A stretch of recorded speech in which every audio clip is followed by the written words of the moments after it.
Bienvenue dans la Guilde, le podcast qui booste vos compétences en Quality Engineering. Je suis Jean-François Frézy, expert en Quality Engineering et passionné par la transmission des savoirs. Chaque semaine, je te partage des astuces pour transformer ta façon de travailler en Quality Engineering. Installe-toi bien, on est parti pour un nouvel épisode rempli de conseils concrets. N'oublie pas de t'inscrire à ma newsletter pour recevoir du contenu exclusif et ne rien rater. Chaque semaine, je te livre des méthodes actionnables, des outils efficaces et des stratégies sur les meilleures pratiques du moment, avec des formats courts, pratiques et accessibles à tous. Alors abonne-toi maintenant pour ne rien rater. Quand on parle de progresser dans sa carrière en QA, on pense souvent à apprendre un nouvel outil, à automatiser davantage, à décrocher une certification STQB ou à améliorer ses processus de test. Mais il y a un levier bien plus puissant, souvent oublié. Ce levier, ce sont les personnes qui nous entourent. Des personnes qui pourront être des mentors. Parce que la croissance d'une carrière en QA ne dépend pas uniquement de la technique, elle dépend aussi et surtout des personnes qui nous inspirent, qui nous challengent et qui nous font voir des choses autrement. Aujourd'hui, on va parler de l'importance d'un mentor. Comment il peut transformer ta progression, pourquoi il ne doit pas forcément venir d'un monde du QA et comment à ton tour, tu pourrais un jour devenir mentor pour quelqu'un d'autre. Pourquoi un mentor, ça change tout? Un mentor, ce n'est pas un prof, ce n'est pas non plus forcément ton manager. C'est quelqu'un qui te fait grandir, parce qu'il a déjà parcouru une partie du chemin que tu veux emprunter et qui peut t'aider à éviter certaines erreurs ou accélérer ta progression. Dans ta carrière de QA, il y a toujours des moments de doute. Quand tu veux passer du manuel à l'automatisation, quand tu veux devenir Quality Advisor ou QA Lead, quand tu sens que tu stagnes sur un projet et que tu n'apprends plus, dans ces moments-là, un mentor, c'est la personne qui voit ton potentiel avant toi. Il t'aide à te poser les bonnes questions. Qu'est-ce que je veux vraiment apprendre? Qu'est-ce que je veux transmettre? Quelle est la prochaine étape de ma progression? Et parfois, une simple conversation avec la bonne personne au bon moment peut changer complètement ta trajectoire. J'ai vu des QA passer un cap énorme juste parce qu'un mentor leur a dit: tu ne testes pas un produit, tu construis de la confiance. Ce genre de phrase, ça te marque. Et souvent, c'est un mentor qui te l'a fait entendre au bon moment, parce que toi aussi, tu étais ouvert à cette phrase-là. Tes chakras te permettaient de le mettre en place et de pouvoir passer un cap. Ce qu'il faut comprendre, c'est qu'un mentor, il va pas forcément, parce que tu es QA, être lui aussi un QA. En réalité, il existe plusieurs types de mentors. Chacun t'aide à grandir sur un angle différent. Il peut y avoir le mentor technique, celui qui t'ouvre des portes sur les outils, les frameworks, les bonnes pratiques d'automatisation. Il t'apprend la rigueur du code de test, la rigueur du code tout court, la structuration d'un framework, la mise en place de pipeline CI/CD. Ce mentor, c'est souvent un développeur passionné ou un architecte QA qui va t'aider. Il t'aide à comprendre comment un développeur pense et ce que ça change dans ta relation QA-dev. Et aussi le mentor plus orienté qualité ou métier. Celui-là t'aide à penser la qualité de manière globale. Il t'apprend à ne plus faire que du test, mais à construire la qualité en équipe avec une vision produit.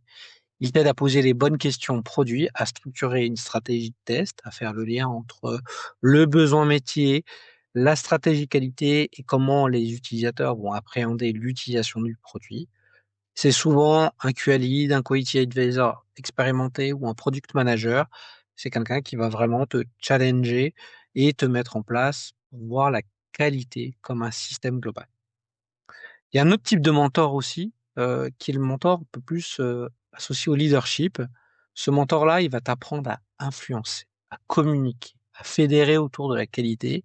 Il te montre que la qualité, ce n'est pas juste des tests, ce n'est pas juste une checklist, c'est une culture à construire. Ça peut être un delivery manager, un product manager, un scrum master, un test manager aussi. Il t'apprend la dimension humaine du métier, comment embarquer les autres et comment faire passer un message et les convaincre. Aussi, un autre type de mentor peut apparaître, celui qui va te donner plutôt la vision de ta carrière ou une vision globale. Et lui, il va t'aider à prendre du recul. Il veut savoir, il va te poser des questions où tu veux aller, quel type de rôle te correspond le mieux, qu'est-ce qui te manque comme compétence pour pouvoir y arriver. Il va pas forcément te donner toutes les réponses, mais il va t'aider à te poser les bonnes questions.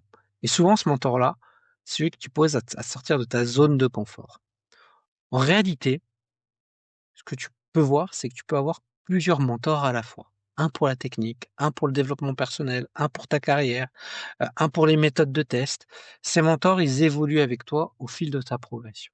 Des fois, tu les auras dans ton projet, dans ton entreprise. Des fois, ce sera dans ta communauté de pratique en dehors de ton entreprise. Des gens que avec qui tu auras discuté sur LinkedIn, sur des salons, dans des conférences. Donc, c'est à toi de découvrir tes propres mentors et de te laisser guider dans cette vision-là. Il faut comprendre que le mentorat, ça c'est pas forcément quelque chose qui demande, c'est plutôt quelque chose qui se crée au fur et à mesure de ces rencontres-là. Donc, tu peux commencer simplement par de l'observation. Tu observes cette personne qui t'inspire autour de toi, que ce soit dans ton entreprise, comme j'ai dit, sur LinkedIn ou dans une conférence ou dans ta communauté. Commence à échanger avec elle, pose des questions, partage des apprentissages. Le mentorat, c'est avant tout une relation humaine basée sur la confiance et l'envie de progresser.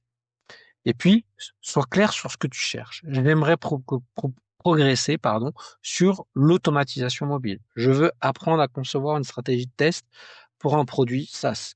Je veux améliorer ma communication avec les développeurs. Plus ton besoin est précis, plus la relation de mentorat sera efficace. Et surtout, ne te limite pas au QA. Un développeur, un PO, un manager, un coach agile, chacun peut être un mentor précieux à sa manière. Si tu ne trouves personne dans ton entourage, rejoins des communautés, que ce soit sur Slack, sur Discord ou des groupes QA sur LinkedIn, ou, bien sûr, sur la guilde, tu peux essayer de partager avec moi ou avec une de mes relations qui vont t'aider à monter en compétence sur certains sujets.